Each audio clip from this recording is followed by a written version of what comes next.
The section view. In this lesson, we will examine the section view command. Click on the section view tool here. The section view command allows us to look inside a model by cutting a part of it. Here we can select a front plane, the top plane, or a right plane. We can also select faces as well. By dragging this handle, we can position a cut and specify a location. Or you can enter a value in this text field.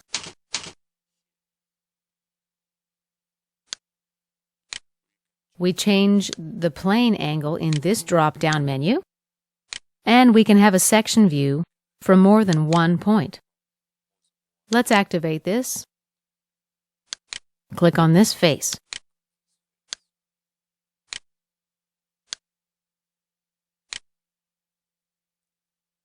Click OK, and we have our section view.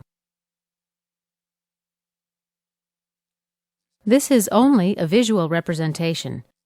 The actual cut, of course, didn't really happen. To bring the model back to its original view, simply click the Section View button, which happens to be a toggle. If you want to return back, you click it again. You can reposition it if you like, get another view, and click OK.